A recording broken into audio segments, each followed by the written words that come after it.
We begin this morning, I want to ask you all a question. Raise your hand. Not yet. How many of you have in your life, either past, present, or intending to, how many of you have been a spelunker? A what? A spelunker. You've gone spelunking. Spelunking. What is spelunking? It is cave exploration. When you go deep into the bowels of the earth. Speaking of bowels of the earth.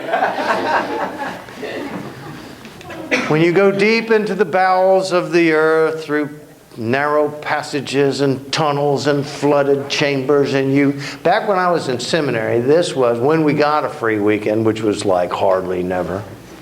Another seminarian and myself, David Panther, he was really into this stuff, and he kind of got me into it.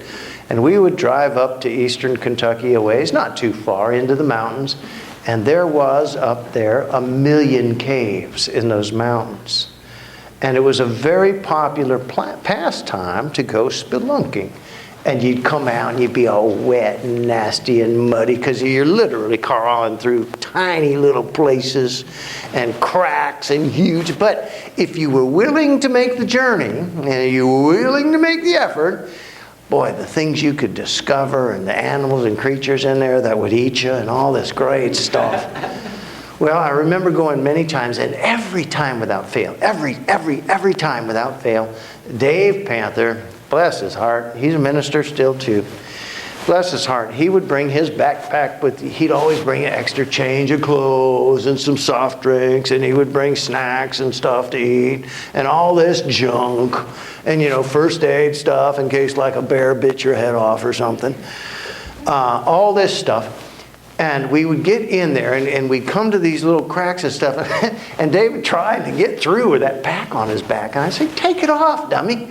So he'd get there, and he tried to push it through the crack, and it wouldn't fit. And I said, "Man, just leave it there. We'll come back and get it later." And he says, "I ain't leaving my pack here." I said, "You're not getting it through that crack either." And we would argue about this every week, every time we went. Oh, that stupid backpack again. Leave it in the car. And, a normal spelunk or cave dive could last an hour or two, but with Dave, of course, it lasted all day. And it's cold in there, and it's wet in there.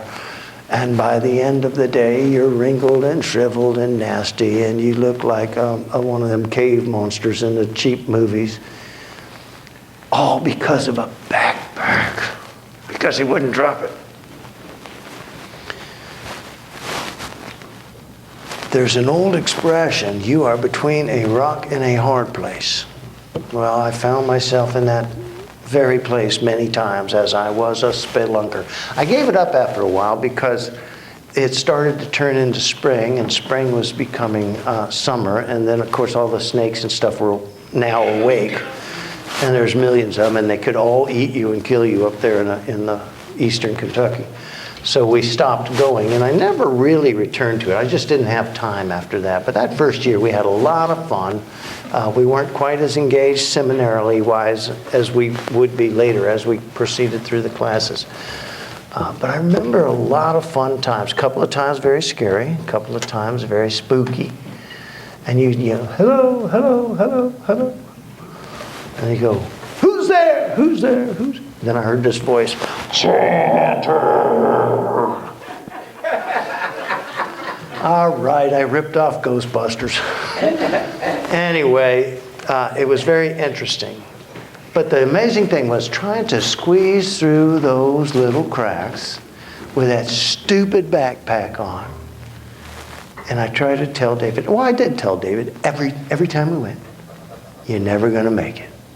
Never going to make it. Never going to make it. Never going to make it." Lord, how many can be saved? Just a few? That was the question. It's a good question. Can't argue with that. The answer was strive to enter through the narrow gate or the narrow door.